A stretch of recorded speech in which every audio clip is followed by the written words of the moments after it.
Tá bom, Maurício, pessoal? Eu tô gostando, mas as irmãs, eu senti que elas estão quase ganhando da gente, os irmãos. Vamos fazer aqui um desafio? Somente amar. Vamos lá com muita força, irmãos. Só.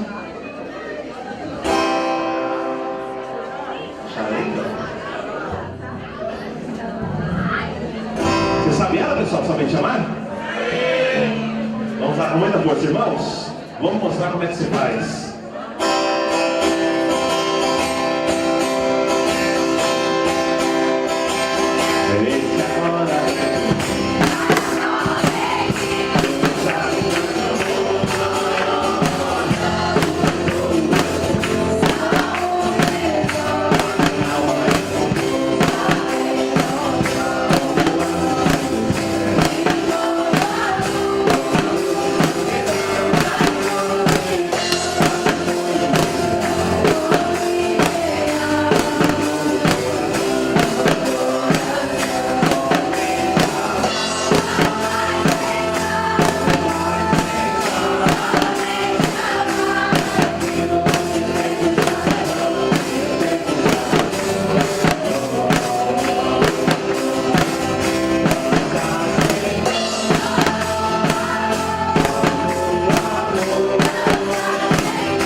Não, acho que não. As irmãs ganharam.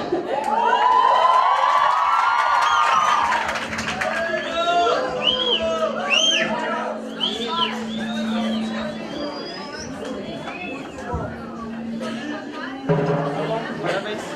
Vocês ganharam. Tá bom. Ganharam o quê? Nada? Adoração, pessoal.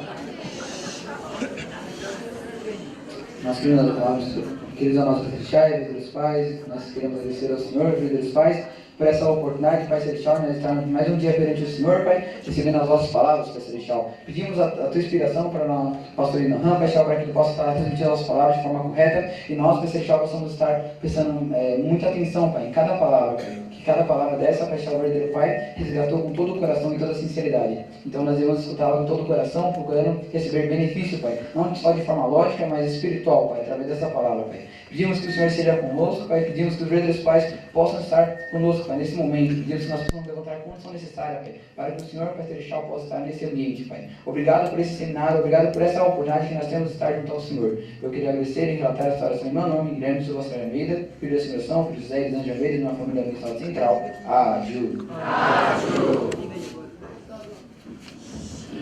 Boa tarde a todos. Vamos assentar.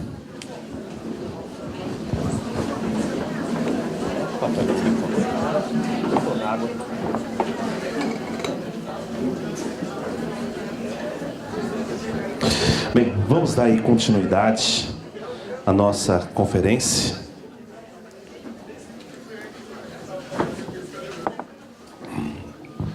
Vamos entrar agora na nossa terceira conferência de hoje, a missão do Messias. Vamos fazer uma breve contextualização, para a gente entender em que momento nós estamos entrando aqui. Veja lá, pessoal, Adão e Eva, eles tinham uma missão. Qual era a missão de Adão e Eva? A missão de Adão e Eva era realizar o ideal de Deus. Em que consistia a realização do ideal de Deus? Consistia na realização das três grandes. Qual que a primeira mesmo era? O que era crescer? Tanto Adão quanto Eva, com sua mente e corpo, deveriam completamente conectar a Deus, tornando assim um homem e mulher perfeitos, adquirindo uma mente divina, um corpo santo, tornando-se um homem e mulher perfeitos. Depois de alcançar a perfeição, o que tem que fazer aqui? Próximo passo: multiplicar. Segunda bênção. O que é a segunda bênção? Adão perfeito, juntamente com Eva perfeito, ambos ligados a Deus. Deus os abençoaria os dois em quê? Em matrimônio. E aqueles multiplicariam o quê? Filhos de quem?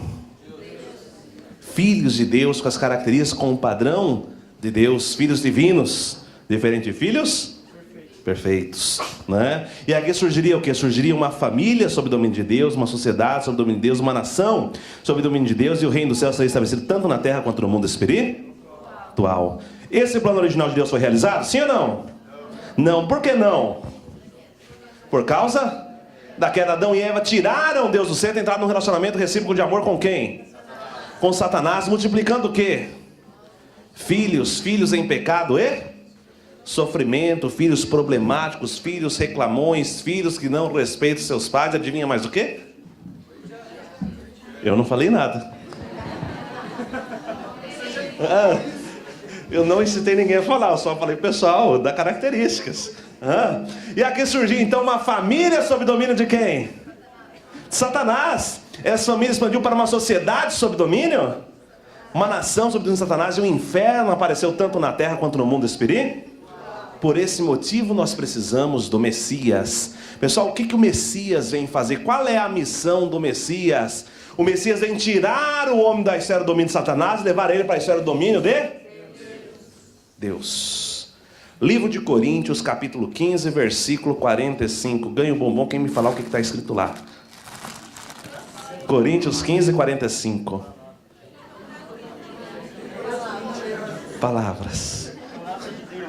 Palavras de Deus. Está melhorando. Quais palavras especificamente falando? Sobre o Messias, sim. O pessoal tá bom, tá deduzindo, mas qual a palavra exatamente? Um bombom? Ouro branco. 1 Coríntios, capítulo 15, versículo 45. Dou-lhe uma. Dou-lhe duas. Dou-lhe três. Ninguém? Alguém? Lá no fundo. Ela levantou a mão, levantou. Ela levantou a mão. Levantou ou não levantou, pessoal? Levantou. Se errar, ela tem que pagar mico. Não sei, gente.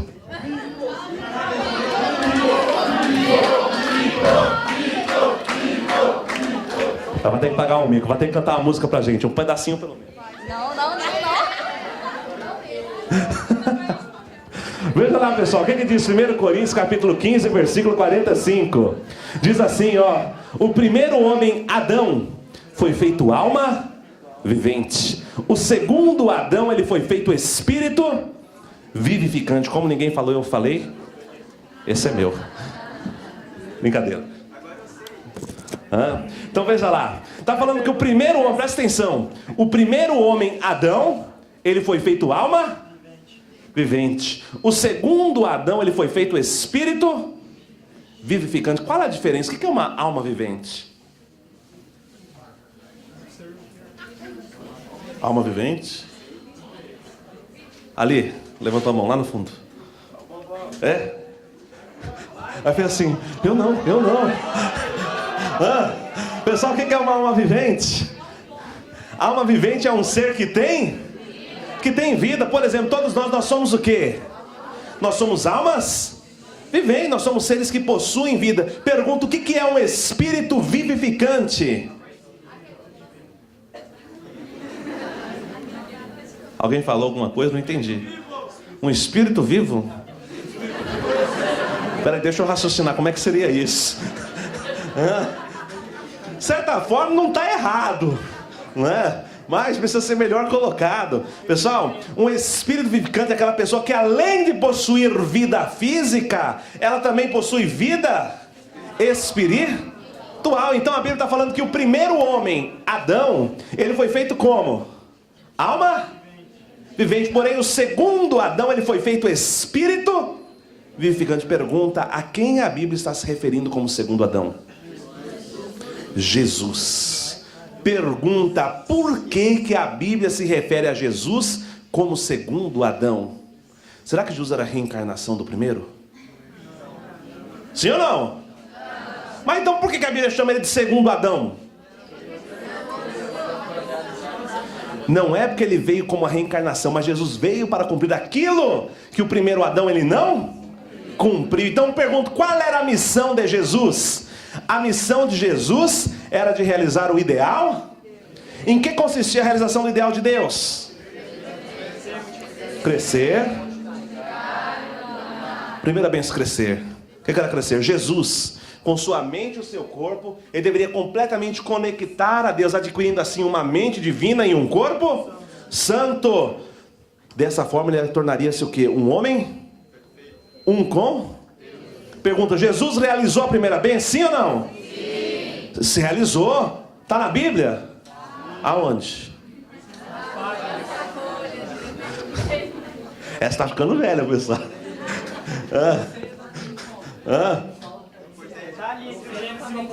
Entre o Gênesis e o Apocalipse, foi mais preciso. Pessoal, quando Felipe pergunta a Jesus, mostra-nos Deus. Qual é a resposta de Jesus a Felipe? Felipe: não acreditai que eu estou no Pai, que o Pai está em mim? Eu sou perfeito, como perfeito é o Pai que está? Jesus queria dizer exatamente o quê? O padrão de realização do quê? Da primeira bênção. Pessoal, isso implica dizer o quê? Se Jesus veio para realizar o ideal de Deus, o ideal de Deus consiste na realização das 3 grandes bênçãos, e a primeira vez Jesus havia realizado, isso implica dizer o quê? Isso implica dizer que Jesus estava no caminho correto para a realização do ideal de Deus. Já tinha dado o primeiro passo. Qual a realização da primeira? Qual que é o próximo passo? Segunda bênção. Jesus não tinha pecado. Se Jesus não tem pecado, ele pode tirar o pecado de uma mulher? Sim ou não? Sim. Pode. Pode? Sim. Pode. Não só de uma mulher, de todas as mulheres. E naturalmente Jesus levaria elas a um estado também de perfeição, assim como ele. E nesse momento Deus faria o que com Jesus? Abençoaria Jesus e esta mulher em matrimônio. E aqueles multiplicariam o quê? Filhos de quem? Com um padrão igual de quem? Com um padrão de santidade? Surgiria uma família sob domínio, a primeira família sob domínio de Deus. Essa família expandiria para uma sociedade sob domínio de Deus, para uma nação sob domínio de Deus, e assim o reino do céu seria estabelecido tanto na terra quanto no mundo espiritual. Pergunta: o que Jesus ia fazer com essas famílias aqui, que estavam sob domínio de Satanás? Queimar todo mundo? Acaba com tudo. Trocar a linhagem. Exatamente. Jesus iria enxertar essas famílias novamente a ele. Como? João 15, versículo de 1 a 5. Que diz lá? João 15, versículo de 1 a 5. Pessoal, vocês têm que ler mais a Bíblia. Verdade. Precisa de incentivo?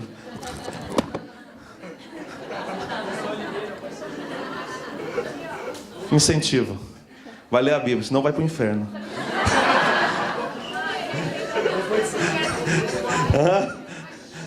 Pessoal, veja lá. O que diz João 15, versículo 5? Jesus diz: eu sou a videira e vós os ramos. Aquele que está em mim e eu nele, esse dá muito fruto, porque sem mim nada podeis fazer. Sem Cristo o homem não tem como retornar até a Deus. Então Jesus, através do modelo dele, como homem aperfeiçoado, como família aperfeiçoada, ele tiraria as pessoas do domínio de Satanás e levaria elas para onde? Para o domínio de Deus.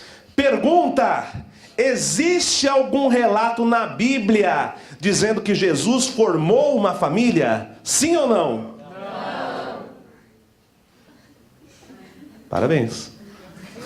Não existe. Isso implica dizer o quê? Se Jesus ele veio para realizar o ideal de Deus, o ideal de Deus consiste na realização do que mesmo?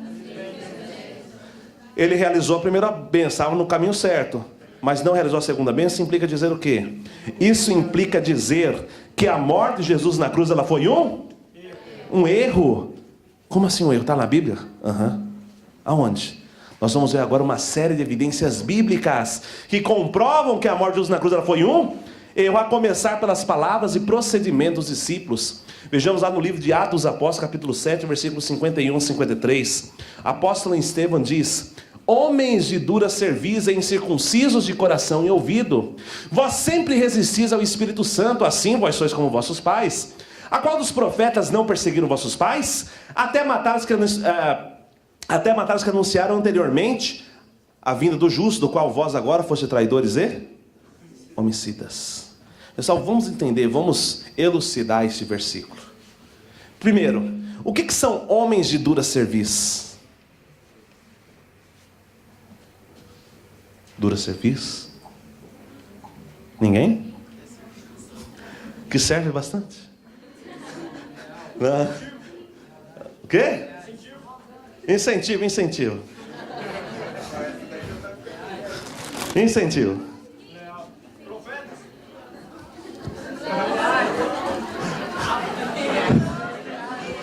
Pega a pedra, vou dar outro incentivo. Pessoal, o que é dura cerviz? Observe que cerviz com C. Ali, levantou a mão. Certo ou errado? Certo. Parabéns. Cerviz com C está incitando, falando do nervo cervical. Quando o nervo cervical está duro, como é que a pessoa fica? Onde é que fica o nariz da pessoa? E está falando homens arrogantes e incircuncisos de coração e ouvido. O que é uma pessoa incircuncisa de coração e ouvido?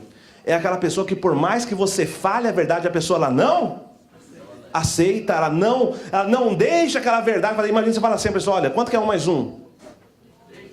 2. A pessoa fala, não é 1. Coma 1, meu amigo. Pega aqui, uma maçã mais uma maçã. Quantas maçãs dá? 2 maçãs. Não dá não, se bater as duas no liquidificador vira uma. Sabe aquela pessoa que por mais que você fale a verdade, a pessoa ela não aceita? É uma pessoa incircuncisa de coração e ouvido. Ele diz mais, vós, quem é a voz? A quem ele está dirigindo a informação? Onde Estevão está quando ele está fazendo essa denúncia? Estevão está dentro do sinédrio. Quem era que ficava dentro do sinédrio? Sinédrio. Quem? Os sacerdotes, os doutores da lei, os escribas, os fariseus. Observe, Estevão está falando a quem? Está falando aos doutores ali, aos líderes religiosos da época. Olha lá. Vós sempre resistis ao Espírito? Uma pessoa que resiste ao Espírito Santo, que resiste a Deus, está fazendo certo ou está fazendo errado? Está fazendo errado. E ele continua assim, vós sois como vossos? Está falando que os pais deles também fizeram o quê? Resistiram ao Espírito Santo. A qual dos profetas não perseguiram vossos pais? Até mataram os que anteriormente anunciaram a vinda do justo, do qual vós agora foste o quê? Traidores e homicidas de quem? Quem é o justo? Pessoal, as pessoas que foram traidoras e homicidas de Jesus eram aquelas pessoas que estavam fazendo o quê? Resistindo ao Espírito Santo. Se elas não estavam fazendo a vontade de Deus, estavam fazendo a vontade de quem?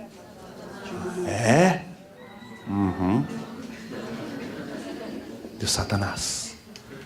Ou seja, era a vontade de Deus que Jesus morresse na cruz? Era a vontade de quem? Essa primeira evidência já nos demonstra que a vontade era de Satanás. Mais, segunda evidência, trabalho providencial preparatório de Deus. De Abraão até Jesus passou um período de 2000 anos. Num período de 2000 anos, Deus enviou 16 profetas. Pergunta, qual é a missão dos profetas? Preparar ao Senhor um povo bem disposto a quê? A receber ou a matar? Pergunta, tradição religiosa, ela é para a vida ou ela é para a morte? É para a vida. Ou o padre fala assim, ó pessoal, amanhã todo mundo aqui na missa de metralhadora. Já viu o padre falando isso? Não fala porque tradição religiosa é para a vida, jamais para a morte. Então se Deus mandou 16 professores, 16 profetas para educar o povo dentro das tradições religiosas, era para receber ou era para matar Jesus?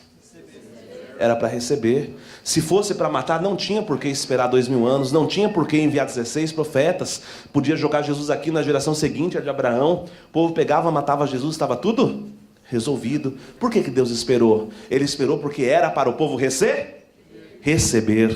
Olha lá, olha as palavras de Jesus. O que Jesus mais pediu para o povo foi o quê? Crer ou crucificar? Crer, acreditar nele, não crucificar. Lá em João 6, 28 e 29. Primeiro discurso público de Jesus, Sermão da Montanha, Mateus 5, 48. Jesus diz: sede perfeitos, assim como é perfeito o Pai que está. Pessoal, qual o tempo verbal do verbo ser aqui? Presente, passado, futuro? Faltei nessa aula de português. Presente, passado, futuro? Presente, futuro? Pessoal, conjugação verbal. Verbo ser. Futuro do pretérito, do relativo, do não sei, irracional. É uma coisa doida para mim. Pessoal, observe o verbo ser, está no presente. Isso implica em tempo. Quando que era para se tornar perfeito? Naquele momento. Jesus está falando que, como, em outras palavras, Jesus está falando que realize o que? Realize a primeira. Torne-se homem e mulher. Perfeito de que forma? Fazei penitência e convertei-vos que está próximo o reino. Parem de pecar, se arrependam dos seus erros, o reino dos céus agora está próximo. Olha o povo pergunta a Jesus, João 6, 28 e 29, perguntaram-lhe em quem? Perguntaram-lhe a Jesus, o que faremos para praticar as obras de Deus? Jesus, eu quero fazer a vontade de Deus. O que eu preciso fazer? Jesus responde, a obra de Deus é essa, é só você fazer isso. Observe que ele responde no singular, que crucificais aquele que ele enviou, e coloca uma coroa de espinhos naquele que ele enviou, que desça o chicote naquele que ele enviou. Foi isso que Jesus falou? Ele falou o quê? Que creais, que acreditem naquele que ele, não que crucifica, era para acreditar. Essa era a vontade de quem? De Deus. O povo acreditou em Jesus? Não acreditou mais. João 18, 37, Pilatos perguntou a Jesus, logo tu és rei? Jesus respondeu, eu para isso nasci, e para isso vim ao mundo a fim de dar testemunho da verdade. Pessoal, qual é o qualificativo que eu preciso ter para me tornar rei? Eu posso ser rei sem ter uma rainha? Sem ter uma rainha eu sou o quê? Príncipe. Isso implica dizer o quê? Isso implica dizer que Jesus precisava casar. Ele precisava formar uma família. O que ele precisa mais para se tornar rei? Ele precisava de um povo ao qual ele pudesse governar. Quem era o povo? Ele tinha o povo? Quem era o povo? Era o povo de Israel. A Bíblia fala que Jesus ele era o rei dos reis. Eu pergunto, aonde é que tem vários reinos? É no céu ou é na terra? Chama-se reinos do céu. No céu são vários reinos divididos ou é um único reino unificado sob Cristo? Um único reino. Onde é que tem vários reinos?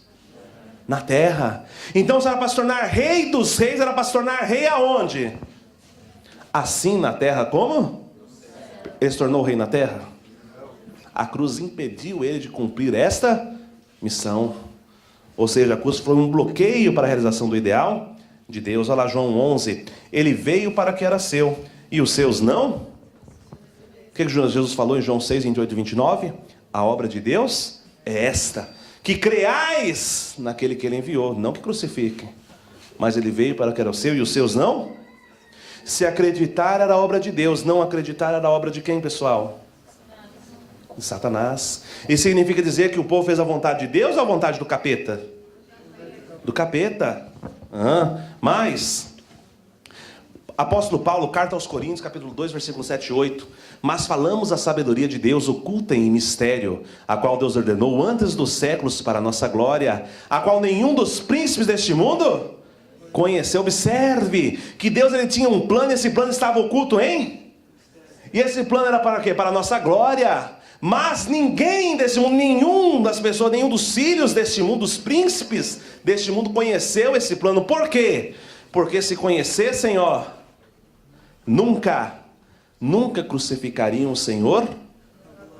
Se tivesse uma pessoa que tivesse reconhecido realmente qual era o plano de Deus, eles jamais teriam crucificado Jesus. Por que crucificaram? Crucificaram porque não compreenderam qual era a vontade de Deus. Mas, olha a situação de Judas Iscariotes. Em Lucas 22:3 diz assim, entrou, porém, Satanás em Judas, que tinha por sobrenome Iscariotes, a qual era do número dos 12. Pergunta: o que Satanás estava fazendo em Judas? O bem ou o mal? Mal? Bem ou mal, pessoal? Mal. E se eu provar que ele estava fazendo bem? Aí tem alguma coisa errada. Pessoal, vamos fazer uma análise. Lógico, vocês já entendem, já conhecem sobre esse tema, mas se a gente perguntar ao mundo cristão, o que o mundo cristão diz acerca da missão de Jesus? Eles dizem que Jesus ele veio para morrer na cruz, para dar a sua vida para nós. Estou falando alguma coisa equivocada aqui? É exatamente o que eles dizem. Eles dizem que Jesus veio para morrer na cruz, para dar a sua vida para nós. Se Jesus veio para morrer na cruz, o que Satanás estava fazendo quando entrou em Judas? Observe que quando Satanás entra em Judas, o que ele faz Judas fazer? Ele faz Judas entregar Jesus, para Jesus morrer, para dar a sua vida para nós. E aí? A história está mal contada. Como entender isso, pessoal? Se a gente analisar por esse ângulo, a única compreensão é que Satanás estava ajudando no plano de Deus. Mas e aí? Já imaginou Satanás fazendo bem?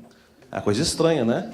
Ou será que nesse dia ele falou assim: é o seguinte, Deus, hoje eu estou no meu dia de folga, não estou no meu dia de criminalidade, então eu vou entrar aqui em Judas, vou fazer Judas entregar Jesus, Jesus vai ser morto, seu plano vai dar certo, o meu vai dar errado. Era isso que Satanás estava fazendo?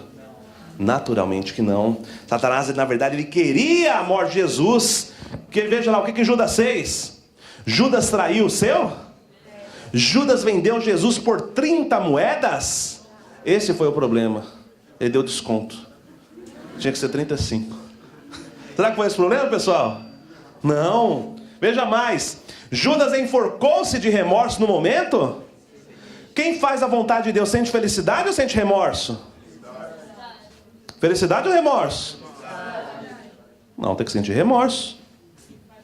Porque se a vontade de Deus era que Jesus morresse na cruz e Judas sentiu remorso, então a gente tem que sentir remorso quando faz a vontade de Deus. Por que ele se matou? Porque ele entendeu que ele estava fazendo a vontade de Satanás. O que Jesus disse na última ceia? Ele diz: ai daquele por quem o Filho do Homem vai ser traído. Seria melhor que não tivesse? Se Judas não nasce, Judas não trai Jesus. Se Judas não trai Jesus, Jesus não vai.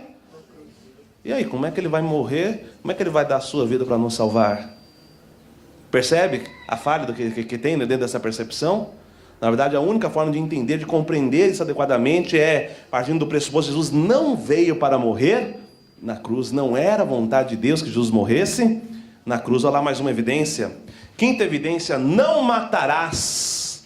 Pessoal, onde foi revogado este mandamento na Bíblia? Aonde?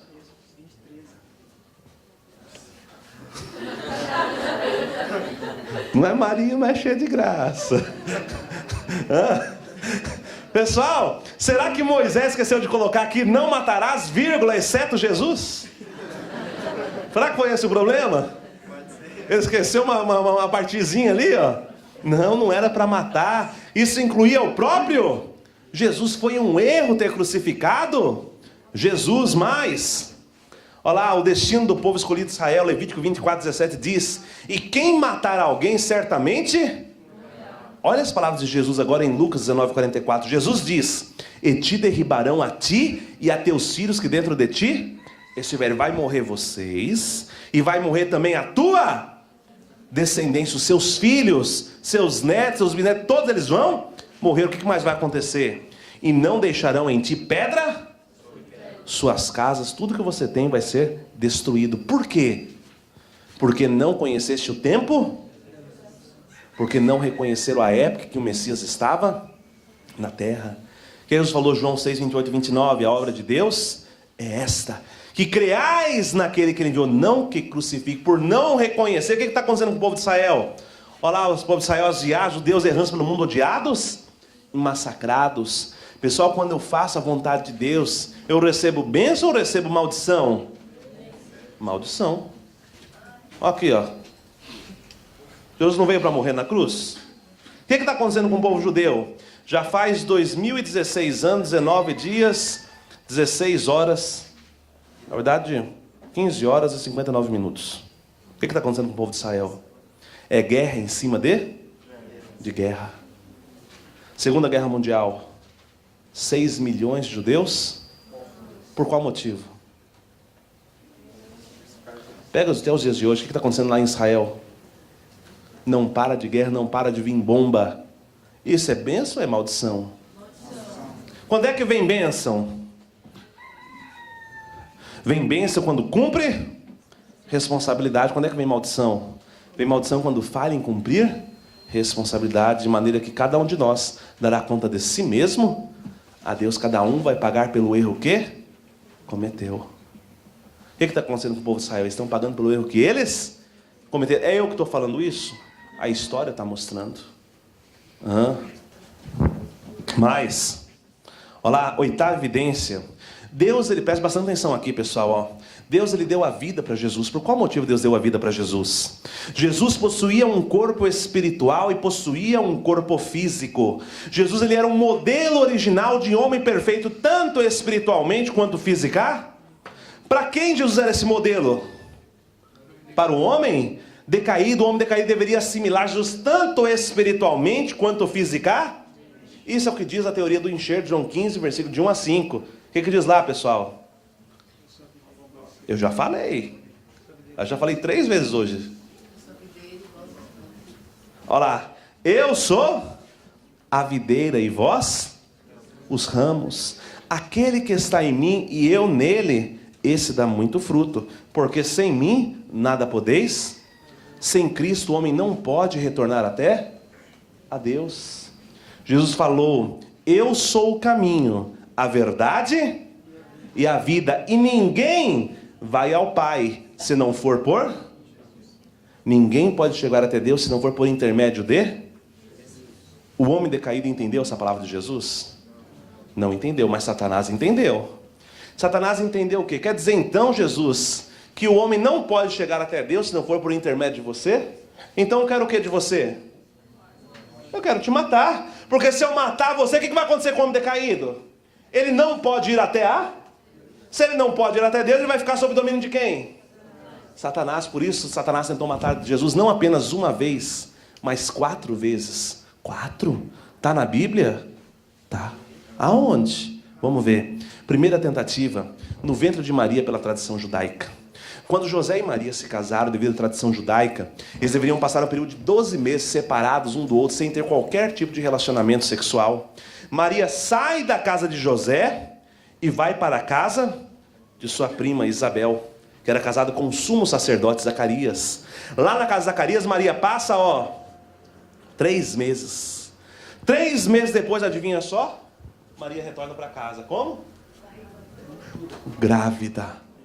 José olha para Maria, coloca a mão na cabeça. O que ele está pensando?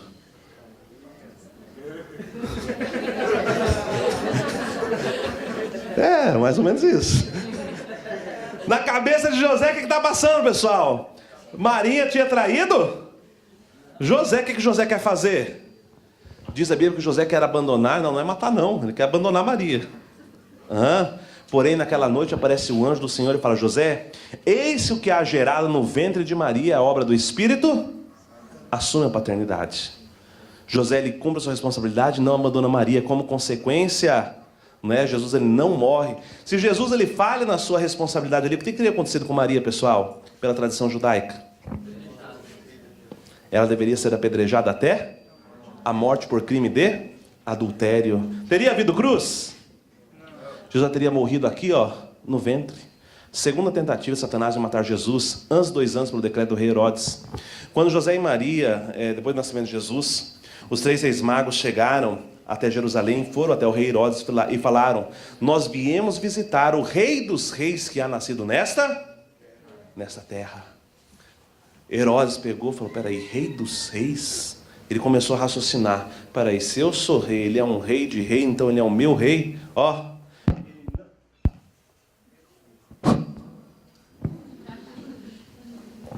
ele não gostou daquilo que ele ouviu. O que ele fala para os reis magos? Quando vocês se encontrarem com esse Jesus, me digam onde ele está, que eu quero lá levar um presente. Para ele, qual era o presente que Herodes queria levar para Jesus? Ó, uma faca, né? Uma espada para cortar a cabeça de Jesus. O que ocorre? O anjo aparece para os reis magos no meio do caminho e diz: não volte pelo mesmo caminho que vocês vieram. O anjo aparece para José e fala: José, pica a mula, vai para a terra do Egito. Como os reis magos não retornam, o que Herodes faz? Ele manda baixar um decreto mandando matar todas as crianças com menos de 2. Estava incluso Jesus? Se Jesus não vai para o Egito, ele teria havido cruz, pessoal? Ele já teria morrido aonde? Ó, enquanto criança. Essa foi a segunda tentativa de Satanás de matar Jesus. Terceira tentativa, durante as 3 grandes tentações do deserto. Durante a segunda tentação, Satanás leva Jesus ao pináculo do templo. Lá no topo do templo, Satanás fala: Jesus, se você realmente é o Filho de Deus, pula daí, e aos teus anjos dará ordem para te segurarem. Pessoal, pergunta: preciso de um voluntário.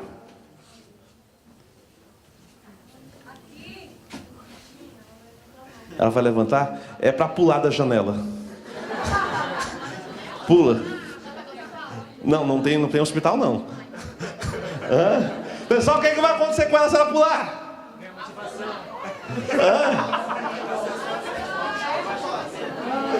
No chão não passa. Vai virar patê. Pessoal, o que Satanás estava fazendo com Jesus? Ele estava tentando Jesus, ele queria fazer o que? Ele queria matar Jesus. Jesus tinha asa. Se ele pula, o que acontece com ele?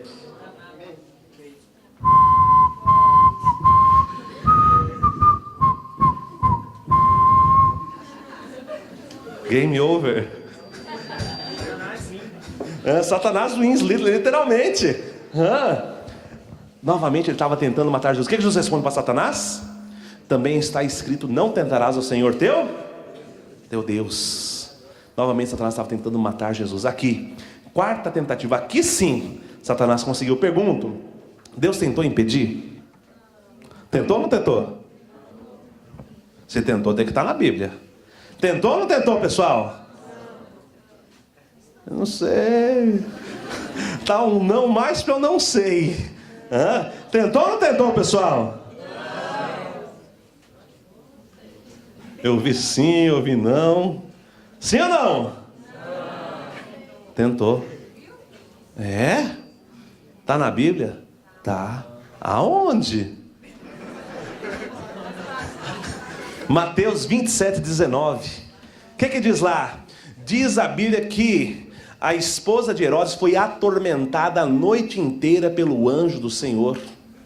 Ela levanta de manhã, vai até Herodes e fala: Herodes, eis que essa noite o anjo do Senhor me atormentou a noite inteira por causa desse justo. Não faça nada com ele, liberta-o. O que Herodes faz? Ele pede uma bacia com água e fala: eu lavo as minhas mãos, que o sangue desse justo caia sobre vós. Deus tentou ou não tentou? Tentou. Mas as pessoas que tinham poder para evitar isso não cumpriram a sua determinada responsabilidade. Como consequência, pessoal, qual foi a salvação que Jesus pôde dar através da cruz? Vamos entender essa salvação claramente. Veja lá. Deus, ele deu a vida para que Jesus, através do corpo espiritual, do corpo físico, mostrasse um modelo para um homem decaído. Fisicamente, o que aconteceu com o corpo físico de Jesus? Ele foi atingido por quem? Ou seja, fisicamente o homem decaído não tem mais um modelo em quem ele possa se espelhar. Significa dizer que fisicamente, olha lá, Romanos 7,19, porque não faço o bem que quero, mas o mal que não quero, este... Observe como está num estado do quê? De contradir. Romanos 7, 22 a 25. Porque segundo o homem interior, o que é o homem interior? O espírito. Segundo o homem espiritual, tenho prazer na lei, mas vejo nos meus membros outra lei que batalha contra a lei do meu entendimento e me prende debaixo da lei do pecado que está em meus... Miserável homem que sou, quem me livrará do corpo desta morte? Dou graças a Deus por Jesus Cristo nosso Senhor. Assim que eu mesmo com entendimento sirvo a lei de Deus, mas com a carne a lei do... Observe, segundo a carne ele está refém à lei de Satanás, a lei do pecado, mas segundo o Espírito está sujeito à lei de Deus. Por isso a Bíblia fala que todo aquele que nele crê será salvo. Observe que será salvo é diferente de estar salvo. Será é quando? No futuro, né? Estar é que? No presente o homem continua sob domínio de quem? Continua sob domínio de Satanás. Ele continua em pecado, ou seja, a cruz não libertou o ser humano do pecado. Por esse motivo, Jesus ele teve que profetizar a sua segunda vinda. Segunda vinda para quê? Para realizar aquilo que o primeiro Adão não realizou e que ele, Jesus, foi impedido de realizar. O que ele foi impedido de realizar? A formação de uma família sob Deus. A partir daqui também, pessoal, a gente já pode entender como vai se dar o retorno de Cristo. Se a salvação que falta trazer é a salvação física, quando Cristo retornar, ele deve retornar fisicamente ou espiritualmente? Fisicamente. Por que fisicamente?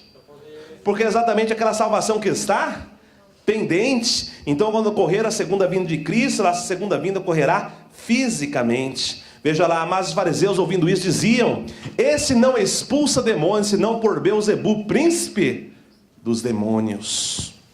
O que está acontecendo? Qual é o contexto da história?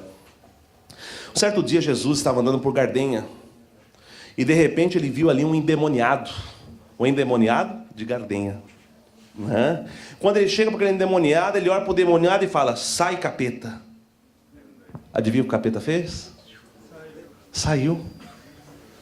As pessoas que estão observando essa situação, estão do lado de fora olhando, é que elas veem. Elas começam a raciocinar: peraí. Elas começam a falar: peraí. Se Jesus, ele mandou o capeta sair, e o capeta obedeceu, então ele deve ser o chefe dos... Aqui, é fato, é exatamente isso que eles concluíram. Eles falaram o quê? Esse não expulsa o demônio, senão por Beelzebu, príncipe dos... Era isso que Jesus fazia, pessoal? Mas era a percepção que eles tinham acerca de Jesus. Era uma percepção completamente equivocada, completamente errada. Mas Mateus 26, 38, 39, então lhes disse: a minha alma está cheia de tristeza até a morte, ficai aqui e velai comigo. E indo um pouco mais adiante, prostrou sobre o seu rosto, orando, dizendo: meu Pai, se é possível, passa de mim este cálice, todavia não seja como eu quero, mas como tu queres. Muitos cristãos pegam esse versículo e colocam como uma prova irrefutável de que Jesus ele veio realmente para morrer na cruz. Mas, sem entender a motivação correta pelo qual Jesus orou desta forma, não é possível entender que ele não veio para morrer na cruz. Eu pergunto: por que Jesus orou dessa forma? Por qual motivo? Será que foi fraqueza humana? O mundo cristão diz que foi uma fraqueza humana, mas eu pergunto: quando George Washington estava lá no Valley Forge, durante a Guerra da Independência Americana, o que ele falou?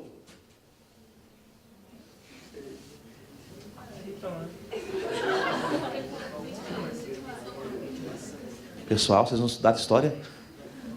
Faltei nessa aula. Não sei nem a história do Brasil, porque eu quero saber dos americanos. George Washington falou assim: eu tenho pena porque eu tenho apenas uma única vida para dar em prol do meu país. Ele falou: Deus, passa de mim este cálice. Eu pergunto: será que Jesus era mais fraco que uma pessoa comum do mundo? Quando Joana d'Arc estava lá para ser queimada na fogueira, ela falou: Deus, passa de mim esse cálice. Ela aceitou completamente aquela situação, enfrentou ali a fogueira. Eu pergunto se Jesus, ele veio com a única e exclusiva missão, né, de morrer na cruz. Será que ele teria sido tão fraco a ponto de falar: Deus, passa de mim este cálice, eu não quero passar pela morte? Por qual motivo Jesus orou dessa forma? Jesus orou dessa forma exatamente porque ele sabia que a cruz faria o que com o plano original de Deus? Protelaria a realização do plano original de Deus. Por isso Jesus orou no sentido de que: Deus, se há alguma forma de eu permanecer dentro do seu plano original, me deixa. Mas agora, se não houver forma, então tenho que seguir para o plano B, tenho que seguir para a cruz. Qual era a condição? Ó, novamente aí a porção de responsabilidade. Jesus falou o quê? É tomado isso daqui, não é o meu microfone não. Está ligando e desligando. Veja lá, onde eu estava mesmo? Oi? Era para isso para cá, não era? Mais para frente? Um pouquinho mais para frente. Aqui? Então, porção de responsabilidade. Veja lá, pessoal. Quando nós estamos falando, Jesus, ele pediu o que para os discípulos? Orai e vigiai comigo por pelo menos 1 hora. 3 discípulos de Jesus. Jesus seguiu adiante, posou seus joelhos no chão e começou a orar. Ele falou: Deus, tem pelo menos 3 discípulos que estão completamente unidos comigo. Deus falou o que para Jesus? Eles estão dormindo. Não, Deus, eles não estão dormindo, estão orando. Então vai lá e veja com seus próprios olhos. Quando ele chegou lá, o que estava acontecendo com os discípulos?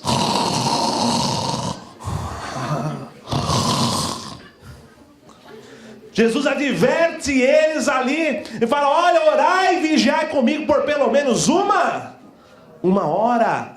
Novamente Jesus segue adiante, novamente ele vai orar a Deus, e novamente ele fala: Deus, eu posso continuar a missão, tem pelo menos 3 pessoas completamente unidas. Deus fala: eles voltaram a dormir. Não, depois daquela comida de rabo, eles nem duvido. Então vai lá e olha. Quando ele chega lá,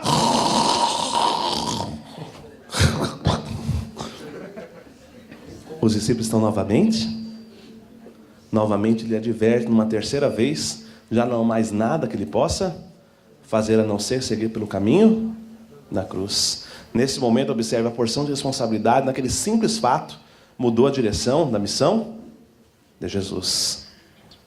Mas, razões para Jesus ter orado, para não ser crucificado. Primeiro, preocupação com Deus. Por que preocupação com Deus? Ele sabia que a crucificação protelaria a realização do plano original de Deus. Isso causaria mais dor ao coração de Deus. Segundo, preocupação com os seus. Ele sabia que uma vez que ele enfrentasse a cruz, qual seria a consequência disso para os seus seguidores? Eles passariam por o mesmo caminho, por o mesmo curso de perseguição paralelo ao curso de Jesus. Terceiro, preocupação com o povo escolhido porque ele sabia que se ele fosse crucificado, o que aconteceria com o povo escolhido de Israel? Lucas 19, 44, que Jesus falou: e te derribarão a ti e a teus filhos que dentro de ti estiverem, não deixarão em ti pedra sobre pedra. Por quê? Porque não conheceste o tempo da visitação. Jesus sabia que o povo de Israel pagaria um preço terrível por ter crucificado o Filho de Deus. Por esse motivo Jesus orou dessa forma. Mais, olha lá, Lucas 23, 13 a 16. E convocando Pilatos, os principais sacerdotes e aos magistrados e ao povo, disse-lhes: haveis-me apresentado este homem como pervertor do povo, e eis que, examinando na vossa presença, nenhuma culpa do que o acusais acho neste homem, nem mesmo a Herodes, porque a ele vos remeti, e eis que não tem feito coisa alguma digna de morte. Castigá-lo-ei, pois soltá-lo-ei. Pilatos falou que: olha, vocês estão me apresentando esse homem como um pervertor, como um problemático, como um corintiano, mas eu não vejo nada. Não tem motivo para matar esse homem. O que vocês querem matar ele? Castiga ele, depois solta, mas ele não fez nada. Mas quem era que queria matar Jesus? Olha lá, quem queria? Mas os príncipes os filhos dos sacerdotes. Lembra lá em Atos 7, 22, 23, o que diz lá? Desculpa, 7, 51, 53. Homens de dura e incircuncisos de coração e ouvido, vós sempre resistis ao Espírito Santo, assim vós sois como vossos pais. A quem Estevão estava falando isso? Aos sacerdotes. Quem foi que pediu a morte de Jesus? Os filhos sacerdotes, incitados por quem? Pelos sacerdotes que estavam resistindo à vontade de Deus. E os anciões persuadiram a multidão que pedisse Barrabás e matasse Jesus. Olha só, pessoal, faz esse link, porque é muito claro, não tem como você não compreender essa situação, se os sacerdotes, os anciões, eram as pessoas que estavam resistindo à vontade de Deus, e foram eles que mataram Jesus, então eles estavam fazendo a vontade de quem, meu Deus? De Satanás. E respondendo o presidente, disse-lhes: qual desses dois quereis vós que eu solte? E eles disseram: Barrabás. Disse-lhe Pilatos: que farei então de Jesus chamado Cristo? Disseram-lhe todos: seja crucificado. Veja lá, a irresponsabilidade humana matou Jesus. Irresponsabilidade também pode ser ressignificado como a falha no seu cumprimento de responsabilidade. Primeiro de quem? Dos 3 reis magos. Eles falharam. Por que falharam? Qual era a responsabilidade dos reis magos? Quem eram os 3 reis magos? Eles eram 3 reis do Oriente que vieram trazendo o que para Jesus? Presentes. Quais presentes? Ouro, incenso e mirra. Pessoal, eram coisas extremamente preciosas para o povo daquela época. Eles chegam lá do Oriente para servir a quem? Para servir ao seu rei. O que eles falaram para Herodes? Nós viemos visitar o rei dos reis que é nascido nesta. Eles foram lá para servir ao seu rei. Quando eles chegaram até Jesus, o que eles fizeram? Jesus está aqui, ó. Ouro, incenso, mirra. Ó, boa sorte, hein? Estou indo. Onde Jesus estava? Ele estava onde nesse momento? Dentro de um estábulo. Alguém já foi dentro de um estábulo? Como é que é um estábulo, pessoal? Tem uma cama ali quentinha, tudo limpinho, cheirinho de erva cidreira, sei lá de quê, de lavanda, o que vocês quiserem. É limpinho lá ou é tudo bagunçado, tudo sujo? Eles foram lá para servir quem? O rei deles. Eles foram lá, deram presente, depois fizeram o que com Jesus? Tchau, prazer em conhecê-lo, estou indo embora. Era isso que eles deviam fazer? Eles deviam ter feito o quê? Jesus, por que você está na situação? Eu vou te levar para o meu palácio, você vai viver dentro do meu palácio, você é o meu rei. Primeira falha foram os 3 reis magos. Segundo, Ana, Simeão e os pastores. Quem era Ana? Ana era uma beata de igreja. O que é uma beata de igreja, pessoal? Sabe o que é beata de igreja? É aquela mulher que passa o dia todo dentro da igreja. Ali ia de manhã, na missa da manhã, das 5. Ia na missa das 10. Ia na missa do meio-dia, nas missas das 2, na missa das 5. Imagina aquela mulher está o dia todo na igreja. Ela ficava ali o dia todo orando. Aí Deus revela para ela: olha, você vai conhecer o Filho de Deus. Aí ela conhece Jesus. No momento que ela conhece Jesus, o que ela faz? Ela para de ir para a igreja. Verdade? É. No momento que ela mais precisava de Deus, ela tinha que se unir, o que ela faz? Ela vira as costas. Ela também faz o quê? Agora já conheci, tchau, prazer. Não diferente de Simeão. O que Simeão fez? Simeão era uma pessoa velha, doente, né? Era uma pessoa também de muita fé. Nesse momento, Deus revela a Simeão: Simeão, você não vai morrer sem primeiro conhecer o Filho de Deus. Quando ele conhece Jesus, o que ele diz? Agora eu posso morrer em paz. Ai, meu Deus. É verdade? É verdade. Era isso que ele devia ter falado? Ele devia ter falado o quê? Jesus, eu tenho pouco tempo de vida, mas o pouco tempo de vida que eu tenho, eu vou usar para te servir. Ele também falhou. E os pastores? Estavam lá os pastores, né, andando, cantando, cuidando das suas ovelhinhas, aqueles bichos. Aí um dia o anjo vai lá e revela: olha, o Filho de Deus está ali, vai lá servir eles. Os pastores vão lá. Jesus está aqui, ó, presente, comida, dinheiro. Tem que ir lá cuidar das minhas ovelhas, viu? Mas ó, você é o cara. Era isso que ele devia ter feito, pessoal? Quem era mais importante? A ovelha ou o Filho de Deus? Para eles não. Também falharam. Mas José e Maria, festa de Páscoa, Jesus tinha 12 anos. Eles saem da sua casa e vão para Jerusalém, né, onde estava ocorrendo a festa da Páscoa. 3 dias de viagem. Andando e cantando. Chegaram. 3 dias depois, tem a festa lá, tudo. Acabou a festa, o que faz? Volta? Quantos dias? Chegaram em casa, foram lá andando, cantando, todo mundo, aquela felicidade. Chegou em casa. Quando eles chegam em casa, eles começam.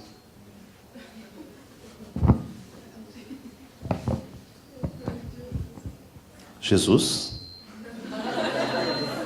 Cadê Jesus? Esquecemos Jesus. Quantos dias depois? Vamos retornar para Jerusalém. Mas quantos dias? Chegaram em Jerusalém. Quantos dias se passaram? Cadê Jesus?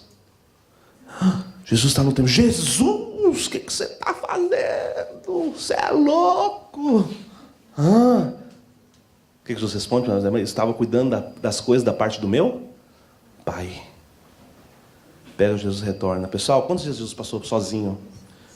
Quem cuidou de Jesus 6 dias? Quem aqui já viajou para o Ceará? Alguém já viajou para o Ceará? Por que Ceará? Porque são 3 dias de viagem, 3 dias e 3 noites. Eu já fui de Corcel para o Ceará. 2 vezes. 4 pessoas no banco de trás. Eu era uma delas. Pessoal, é um inferno. Não tinha ar-condicionado. Você imagina, 3 dias eles levaram para dar conta que Jesus não estava ao lado? Pessoal, alguns pais de vocês já esqueceram vocês em algum outro país quando vocês estavam viajando? Por que não? Porque eles amam. O que dizer de José e Maria? Será que eles estavam dando a importância que Jesus merecia? Eles não estavam dando essa devida importância. Eles também falharam dentro do seu curso de responsabilidade para com Jesus. E o que dizer da casa de Zacarias? Pessoal, quem estava lá na casa de Zacarias? Zacarias, Isabel, João Batista. Quando Jesus, quando Maria ficou grávida de Jesus, ela estava onde? Na casa dele? Quando Maria chega, Isabel olha Maria. O que Isabel diz para Maria? Bendita és tu entre as mulheres e bendito é o fruto do teu. Diz ali que naquele momento ela foi cheia do Espírito Santo. E Deus revelou que Maria, ela seria a mãe de quem? Do Messias. Isabel sabia, Zacarias sabia. Porém, eles fazem o que com Jesus? Quando Maria está com 3 meses, Zacarias começa a olhar e fala: opa, o pessoal aqui vai falar, só mora eu e Isabel aqui. A outra parece grave, vamos falar o quê? Que o filho? Opa, isso vai ser escândalo, eu sou o sumo sacerdote, não pode acontecer comigo não. Ele faz com que com Maria, manda Maria embora, aí ela tem que retornar para José, e Deus tem que criar toda uma situação, para que José não abandonasse Maria. Originalmente era para Jesus ter nascido aonde, pessoal? Dentro do templo. O templo foi feito como casa de quem? Casa de Deus, Ou seja, a casa de Zacarias também falou. O que dizer de Anás, Caifás? Eles sabiam que as escrituras falavam de Jesus, mas fizeram o quê? Ficaram de boca fechada. Herodes e Pilatos tinham poder para impedir a cruz, mas também preferiram fazer o quê? Eu lavo as minhas mãos. Olha lá, os discípulos dormirem e abandonaram Jesus. Os escribas, os fariseus, todos da lei também, eles tinham conhecimento das escrituras, sabiam que elas falavam de Jesus, mas também todos ficaram de bico fechado. Mas o povo escolheu Barrabás e pediu para matar? E o que dizer de Nicodemos? Quem era Nicodemos? Nicodemos era um sumo sacerdote, era uma pessoa que ensinava o povo, era um sábio da época. Aí um certo dia Jesus chega até ele e fala: Nicodemos, se você não nascer de novo, você não pode entrar no reino. Nicodemos olha para Jesus e fala: Jesus, porventura, como farei eu para entrar novamente no ventre de minha mãe? Jesus olha para ele: não, você não está me perguntando isso. É verdade, ele diz assim: como pode, tu Nicodemos, sendo um sábio, como você pode não compreender essas palavras? Literalmente. Não está com essas palavras, mas foi o que Jesus deu a entender. Pergunta: o que Jesus estava querendo dizer para Nicodemos, pessoal? Exemplo. Pessoal, se eu pegar 2 criancinhas, um menininho de 2 anos e uma menininha de 2 anos, colocar para tomar banho junto, tem problema?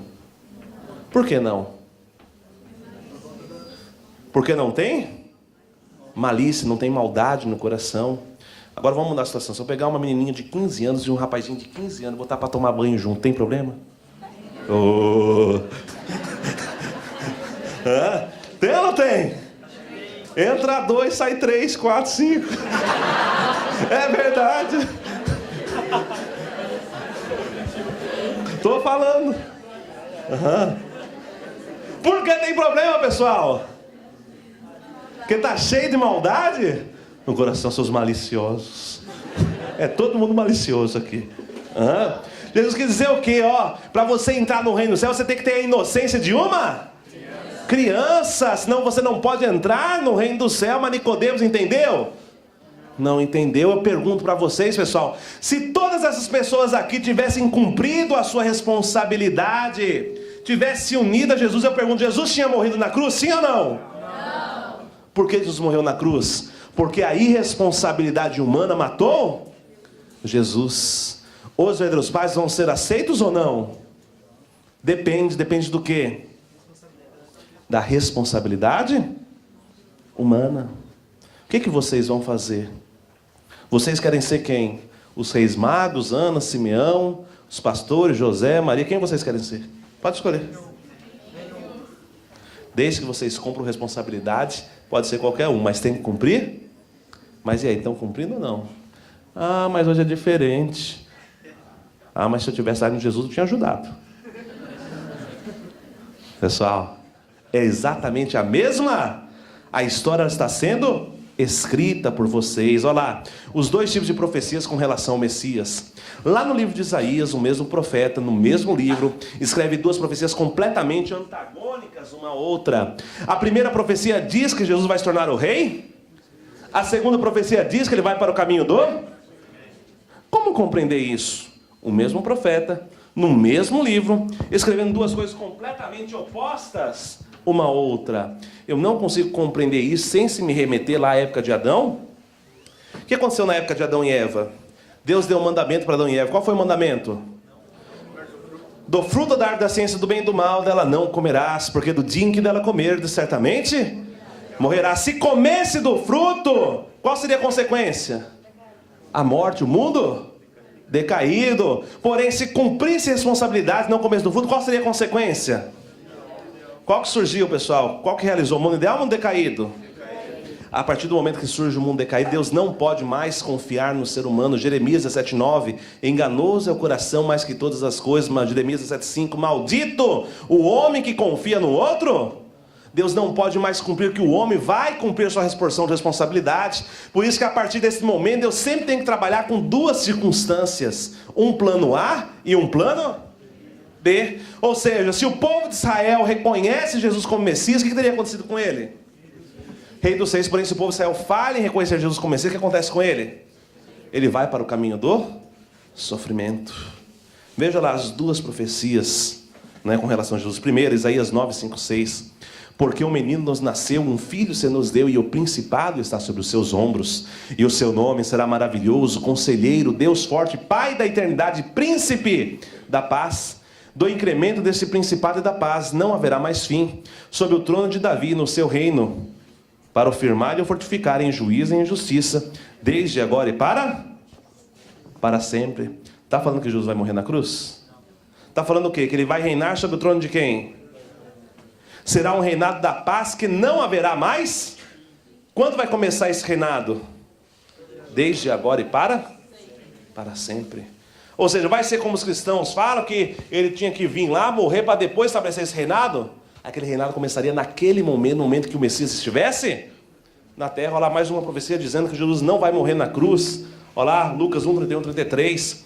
E eis que em teu ventre conceberás, darás à luz a um filho, e por-lhe-ás o nome de Jesus. Este será grande, será chamado Filho do Altíssimo. E o Senhor Deus lhe dará o trono de Davi, seu pai, e o reinará eternamente na casa de Jacó. E o seu reinado não terá? Está falando que ele vai morrer na cruz? Olha agora a segunda profecia de Isaías.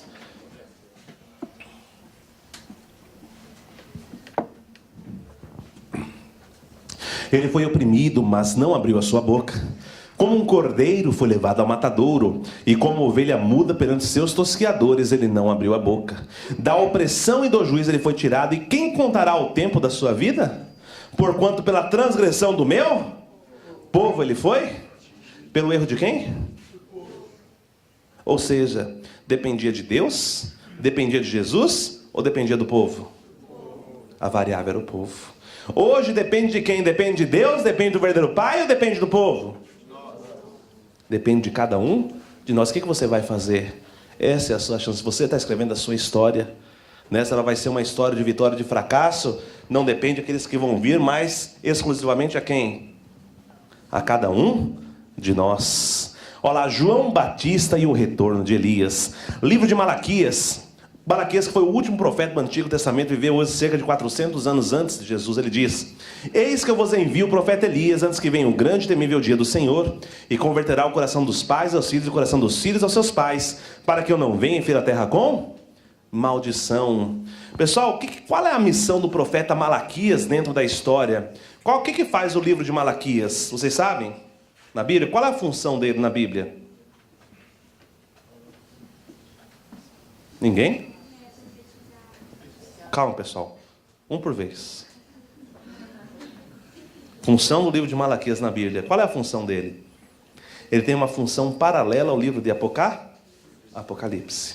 Porém, o livro de Malaquias, ele faz as profecias acerca do aparecimento de Jesus há 2000 anos, enquanto que o livro de Apocalipse faz profecias acerca do Messias dos dias.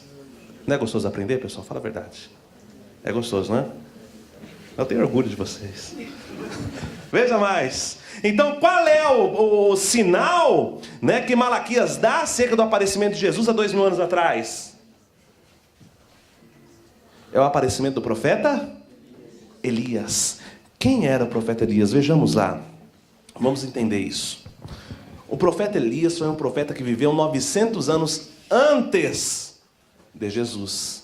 E que, conforme a Bíblia, 2 Reis 2:11, diz que ele subiu aos céus num carrilhão de fogo.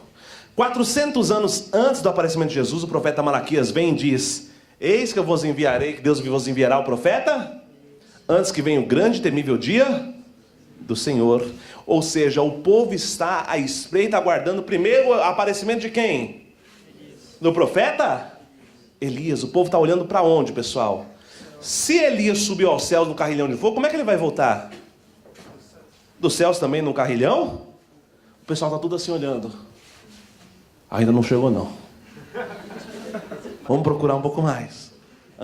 O que acontece? Acontece que um certo dia, um homem chamado Jesus diz que João Batista era o Elias que havia de vir. A pergunta que eu faço é: quem era realmente João Batista? Vamos entender essa parte da história, veja lá.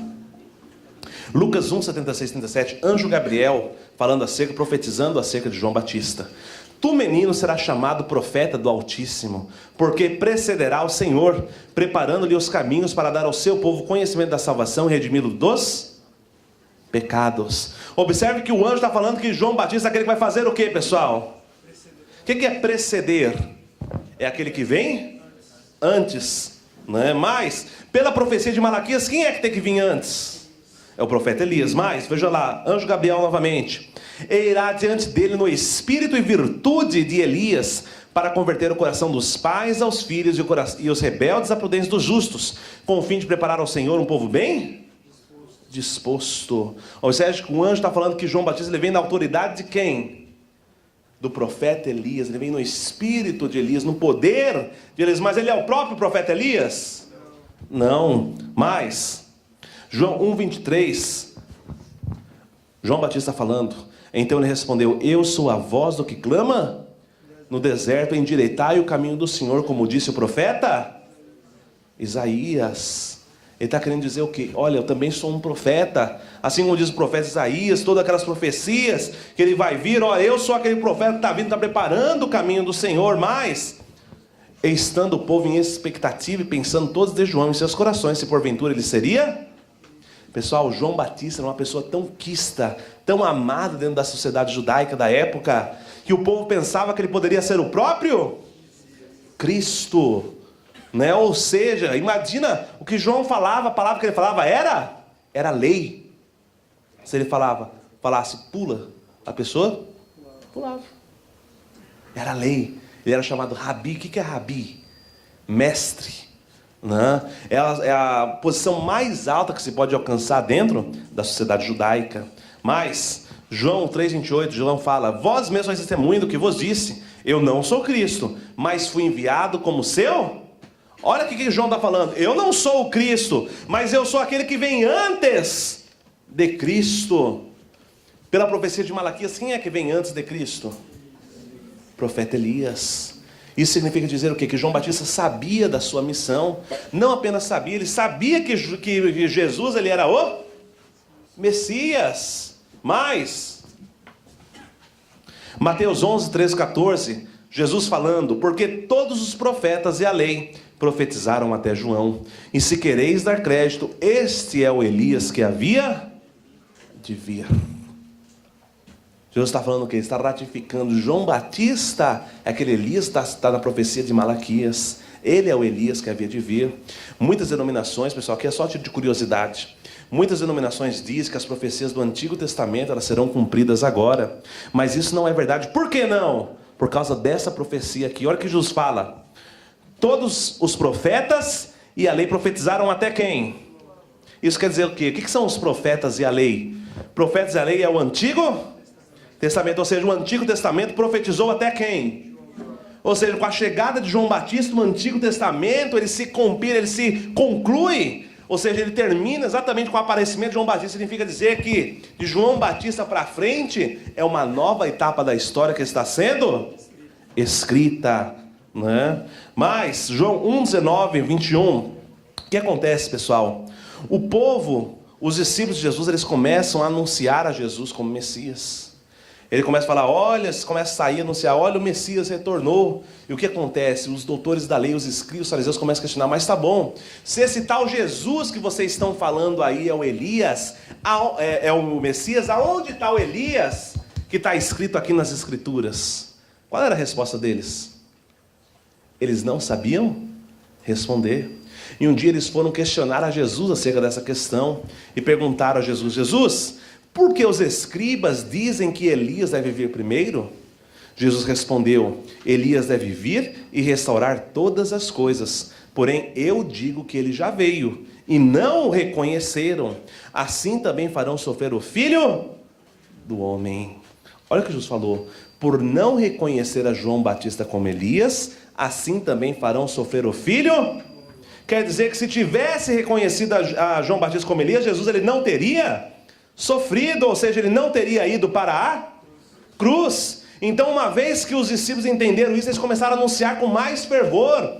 E o povo, ouvindo toda essa situação do que os discípulos estavam falando, o povo chamou os seus representantes, cerca de 70 sacerdotes e levitas, para que fossem até João Batista e perguntassem, quem és tu? E esse é o contexto dessa história, veja lá. E esse é o testemunho de João, quando os judeus mandaram de Jerusalém sacerdotes e levitas, para que lhe perguntassem, quem és tu? Por que perguntassem quem és tu? Porque Jesus estava falando que João Batista era o profeta Elias. E confessou e não negou. Confessou, eu não sou Cristo. E perguntaram-lhe, então és tu Elias? O que ele disse? Não sou. És tu profeta? Ele respondeu, não. Pessoal, o que João Batista fez com Jesus nesse momento? Jesus estava anunciando que João Batista era profeta? Quando o povo, os representantes do povo, olha lá, quando os judeus mandaram os seus representantes para perguntar a João Batista quem ele era, o que ele falou? Eu não sou não. O que ele fez com Jesus nesse momento? Perante o povo, ele colocou Jesus como um mentiroso. Quer dizer que a partir desse momento ninguém mais acredita em Jesus. Ele compromete a missão de Jesus neste momento. O que ele deveria ter feito? Por mais que ele não compreendesse, Jesus falasse para ele, João, você é uma banana. Ele tinha que falar o quê? Sim, Jesus, eu sou uma banana. Banana, né? Olha lá. Houve então uma questão entre os discípulos de João e o judeu acerca da purificação, e foram ter com João e disseram-lhe, Rabi, aquele que estava contigo além do Jordão, do qual tu deste testemunho, ei-lo batizando e todos vão ter com ele. O povo começou a se questionar, mas espera aí, João, aquele Jesus que você falou que era o Messias quando você estava lá batizando, agora as pessoas estão indo com ele, por que você está aqui? Por que você não está junto com ele também? Se você deve estar, se foi você que testemunhou. João respondeu o quê? Ele tem que crescer e eu? Aí o mundo católico, o mundo cristão pega essa passagem e fala, olha só como João Batista era humilde. Em outras palavras, ele estava querendo dizer o quê? Amor diminuído. Eu estou com inveja dele, deixa ele seguir sozinho, não vou mais ajudar ele. Estou de mal. Foi exatamente isso que ele fez com Jesus. Continuando. Veja lá, pessoal, a imagem de Jesus versus a imagem de João Batista. Quem era Jesus? Jesus, ele vinha de uma família humilde. Jesus não era cético, ele não tinha estudo, né?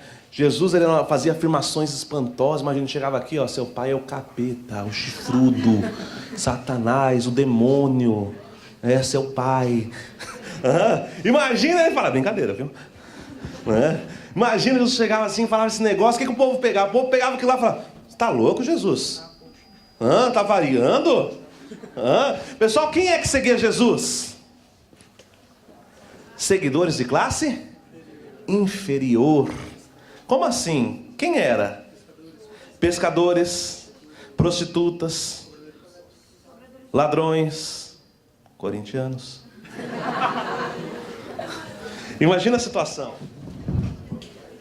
Estou eu aqui sentado, lá do lado de fora do sítio. Aí vocês estão chegando, vocês não me conhecem. Vamos colocar aqui uma situação hipotética.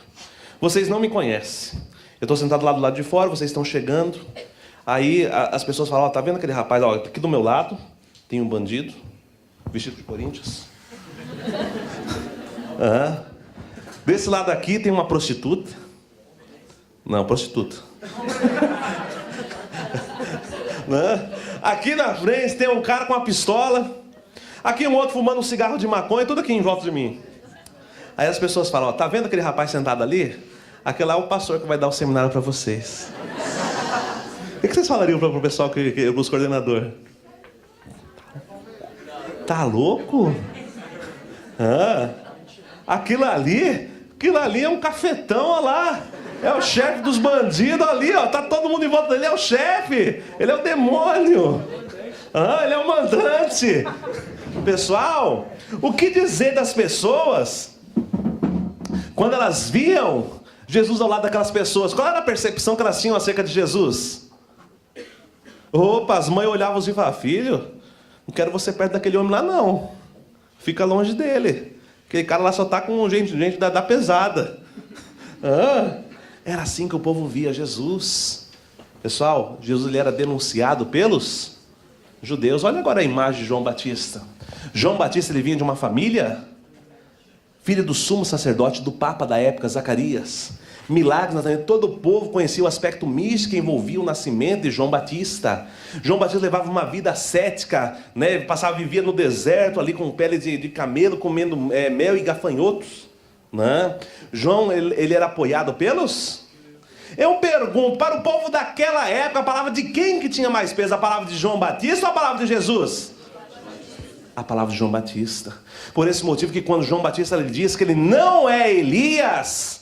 A partir desse momento, ninguém mais acredita em Jesus. Se torna um grande mentiroso para o povo daquela época, perante a sociedade judaica. Jesus agora passa como uma pessoa enganadora, como um enganador, como um mentiroso, como uma pessoa, né, perversa. Ele compromete nesse momento a missão de Jesus. Olha o que João Batista manda perguntar a Jesus: és tu aquele que havia de vir, ou esperamos por outro? Essa é uma pergunta de uma pessoa que realmente sabe quem é Jesus, ou uma pessoa que está completamente em dúvida? Está completamente em dúvida. Olha a resposta de Jesus a João Batista. Respondeu-lhe Jesus: ide e anunciai a João as coisas que ouvis e vedes. Os cegos veem, os coxos andam, os leprosos são limpos, os surdos ouvem. Os mortos são ressuscitados e aos pobres é anunciado? Jesus quis dizer o que para João Batista? João, os cegos que não veem sabem quem eu sou. Os surdos que não ouvem sabem quem eu sou. Pessoas muito menores que você, que não vieram com a mesma missão que você, sabem quem eu sou. Agora você, João, que veio com a única e exclusiva missão de dar testemunho de mim, você está duvidando? Então olhe as minhas obras e tira a sua própria conclusão. Na verdade, Jesus se negou a responder tal pergunta inoportuna de João Batista. Veja lá, João Batista, ele sabia da sua missão?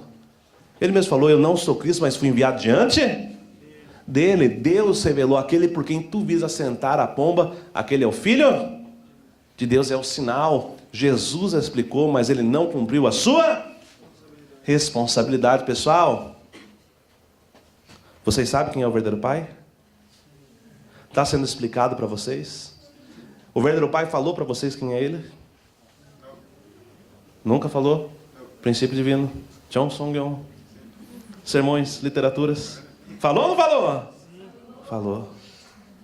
Vocês vão cumprir responsabilidade ou não vão? Hã? Desse jeito? Sim ou não? Sim! É sua responsabilidade. A batata está na sua mão. Mas Jesus diz a ser João Batista, em verdade vos digo, que entre os que de mulher tem nascido, não apareceu alguém maior do que João, mas aquele que é o menor no reino dos céus é maior do que ele. Esse versículo tem permanecido em mistério dentro do mundo da teologia, porque as pessoas compreendem que João Batista é o maior que entre os que de mulher haviam nascido. Por que ele é o maior de todos?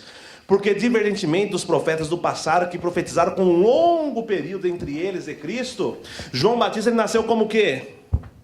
Como conterrâneo, nasceu no mesmo momento que o Messias estava na terra. Então a maior missão de todas é de quem? Por isso ele é o maior entre os que de mulher haviam nascido. Se a gente pegar entre todas as pessoas do passado, a maior missão agora é de quem? Minha? Sua. A maior missão nesse momento do Senhor do segundo advento compete a cada um de nós. Por quê? Querendo ou não, gostando ou não, nós nascemos como conterrâneos do Messias, no mesmo momento, na mesma época do Messias. Mas, gravem isso, mas aquele que é o menor no reino dos céus é maior. O que é o menor no reino dos céus? Eles não entendem por que João Batista, sendo a pessoa mais dedicada, se tornou menor no céu. Por quê? Veja lá, imagina o seguinte, pessoal. Essa parte azul aqui, daqui para cima é o céu. Essa parte mais escura aqui é o inferno. Aonde que está o menor no reino dos céus? O menor basicamente é o último, né? O último está em cima da linha, quase que um pé dentro e um pé fora. Se o menor que está em cima da linha está acima de João Batista, significa dizer que João Batista está onde? Está abaixo? Ou seja, onde que ele está? Está no cesto de lixo do banheiro do inferno. Literalmente falando.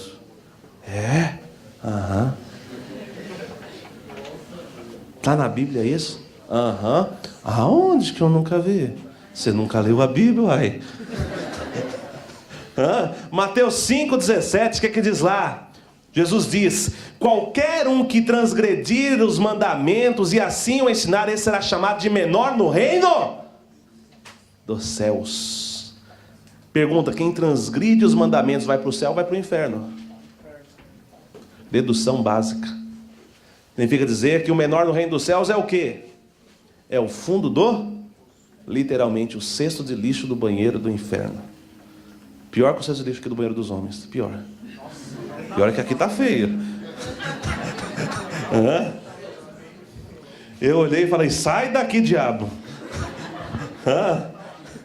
Olha lá, pessoal, Mateus 22, 8 a 10. Então disse seus servos, está pronta a festa, mas os convidados não eram dignos. E depois para a encruzilhada dos caminhos e convidai para as bodas a quanto encontrardes. E saindo aqueles servos pelas estradas, reuniram todos que encontraram, maus e bons. E a sala do banquete ficou repleta de convidados. O que Jesus falou? Originalmente Jesus veio para testemunhar para quem? Era para Jesus sofrer? Não. Quem deveria sofrer no lugar de Jesus? Também. João Batista devia preparar o caminho para o Senhor. Mas pela falha de João Batista, o que aconteceu? O povo, os líderes religiosos, os líderes do judaísmo não aceitaram Jesus. Como consequência, as pessoas preparadas, foi bloqueado ali os caminhos. Por isso Jesus falou que saí, pois, para a encruzilhada dos caminhos, e chamades a todos quando encontrardes, bons e maus. E a sala do banquete ficou repleta, ou seja, os discípulos começaram a testemunhar aos gentios. O que são os gentios? Aquelas pessoas que não eram necessariamente, né, dentro do povo escolhido, as pessoas simples, prostitutas, ladrões. Essas foram as pessoas que reconheceram, que entenderam Jesus. Motivos da descrença de João Batista. Primeiro, ele perdeu o foco central da providência de Deus. Ele julgou o Messias com padrões. Ele tinha uma ideia errada a respeito do Messias. Ele é mais poderoso do que eu, cujas alparcas não sou digno de carregar, cujas sandálias não sou digno de carregar. Quando ele olha Jesus, seu primo, pobre, né? Todo roupa rasgada, sujo, filho de carpinteiro. Esse daí é o cara que eu não posso carregar nem as sandálias. O que ele faz nesse momento? Ele sai da sua? Ele não consegue tomar o ponto de vista. Percebe a natureza decaída novamente manifestando? Satanás invade o coração de João Batista. Ele não entendeu as palavras e obras do Messias. Ele tinha prestígio e posição social. Ele não queria perder esse prestígio. Ele pensou o quê? Se eu me unir com Jesus, as pessoas vão começar também a me ver como uma pessoa errada. As pessoas vão começar a me ver também como uma pessoa problemática da sociedade. Ele não quis perder o seu prestígio. Ou seja, ele trocou o sujeito pelo objeto. Por que João Batista tornou-se Elias? Qual era a missão do profeta Elias? Veja lá, separar o povo de Satanás para receber o... Elias subiu ao céu sem realizar esta missão. Qual era a missão de João Batista? Separar o povo de Satanás para receber o... Mesma missão, porém pessoas... Tanto eram pessoas diferentes que quando Jesus estava orando no Monte da Transfiguração, quem foi que apareceu em espírito para Jesus?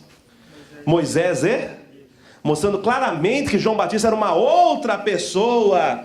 O profeta Elias estava fazendo o que com João Batista? Olha lá, ele irá diante do Senhor no espírito e poder de...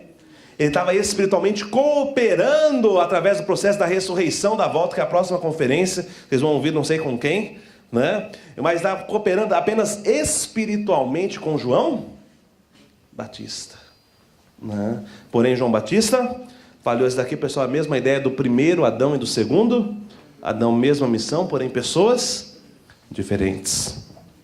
Então, devido à descrença de João Batista, né, se o povo Israel tivesse seguido a Jesus, o reino do céu seria estabelecido na terra e no céu.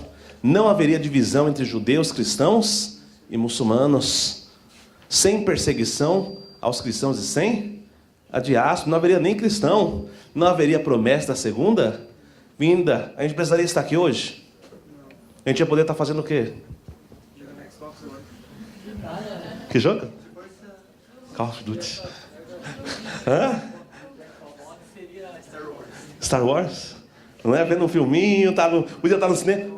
Não ia ter necessidade, porque o mundo já teria se tornado um mundo ideal. Né? Por que temos que estar aqui hoje? Exatamente porque houve falha. Então nós temos que cumprir essa responsabilidade. Então, devido a esta falha, Jesus teve que profetizar a sua segunda vinda para realizar o quê? Aquilo que o primeiro homem Adão não realizou e que ele, Jesus, foi impedido de realizar, que é a formação de uma família sobre... A partir, então, quando Cristo vier nos dias de hoje, o que ele vai realizar, pessoal? Uma família. A partir dessa família surgirá um fundamento para estabelecer uma sociedade. E através dos fundamentos da sociedade surgirá um fundamento para estabelecer uma... E assim o reino do céu será estabelecido tanto na terra quanto no mundo. E para isso acontecer depende de quem?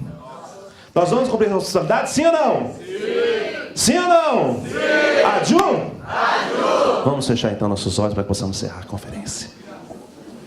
Nossos preciosos e amados Pais Celestiais, Pai, nesse momento estabelecemos aqui o curso Pai Celestial de Jesus. Queremos realmente, Pai Celestial, orar e pedir a vós para que a tua bênção, Pai Celestial, para que a tua graça, para que o teu amor, para que a tua luz, para que o teu Santo Espírito, meu Pai, repouse sobre cada um dos jovens que aqui se encontram. E realmente, Pai, possam sair daqui vivificados pelo teu Espírito. Possam sair daqui, Pai Celestial, cheio de entendimento, porque sabemos que tu é que dá o entendimento. Por mais que as palavras aqui sejam expostas, Pai, sem a tua interferência, sem a interferência do bom mundo espiritual, nós não podemos compreender, nós não conseguimos compreender o significado e o conteúdo dessas palavras. Meu Deus, realmente sou grato a vós por tudo. Peço realmente a tua bênção, peço a tua proteção, inspiração sobre esse seminário, sobre os jovens que se encontram, que realmente possam se levantar como realmente jovens que podem, Pai Celestial, absolutamente assumir sua devida responsabilidade, atendendo, assistindo e apoiando os verdadeiros pais nessa época. Meu Pai, eu sou grato a vós por tudo. Isso, Pai, que eu te oro, relato e agradeço. Oro em nome dos pais, céus da terra, no meu próprio nome, nome de Dom Almeida, membro de uma família abençoada, Central da Bênção, a Rádio. Vamos dar uma salva de palmas aos pais celestiais?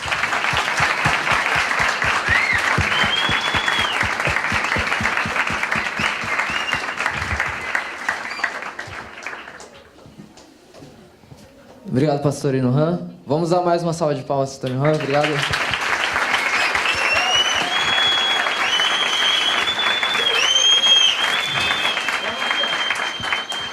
Pessoal, vamos fazer um intervalo de...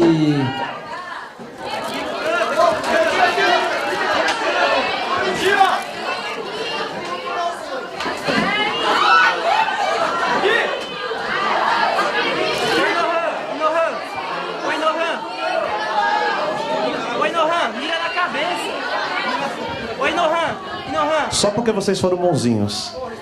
Vou jogar lá no fundo, hein?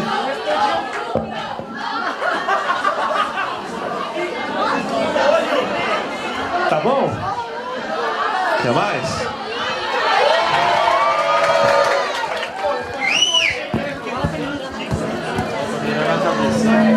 Mirar na cabeça?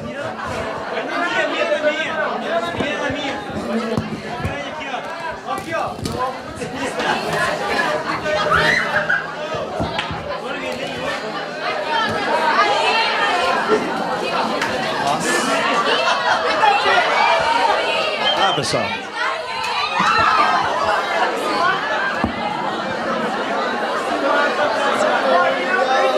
De quem? Um bombom pra você, desculpa.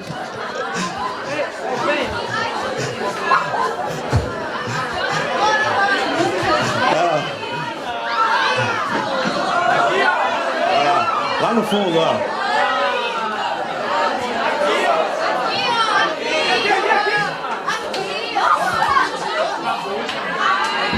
A caixa. Ok, pessoal. Obrigado a todos.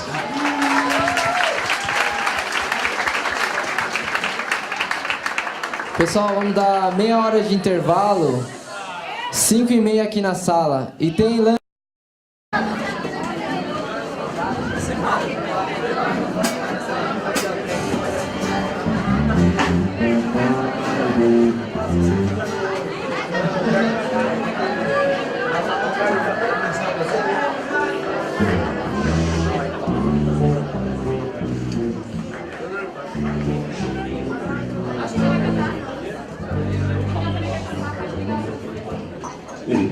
Dois só.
de bem. Vai llegar? Vai llegar então. Vamos falar em espanhol agora. Los hermanos. ¿Qué?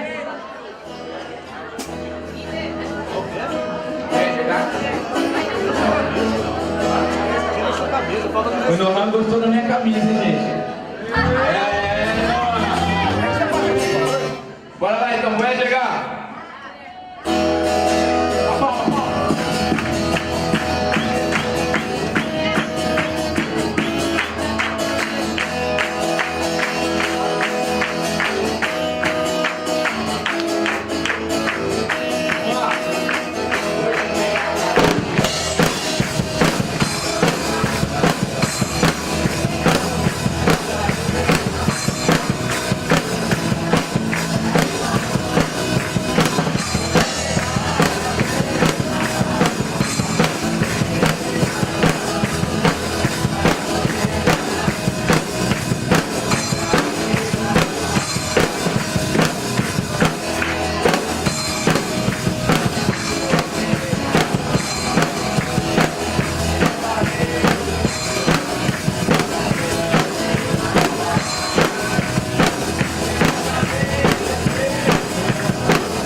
Pessoal, momento de louvor aqui.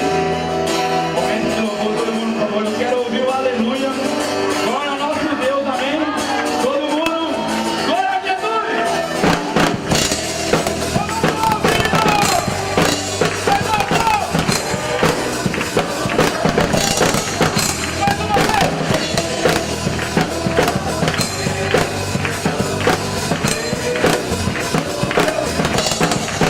Olha o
Caramba, hein, gente?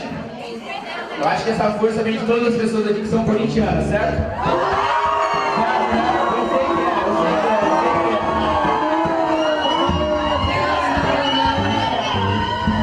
Beleza, então.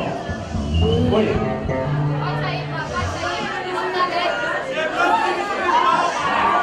Graças aos Corinthians. 2016 é nossa.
Quem pode acender a luz, por favor?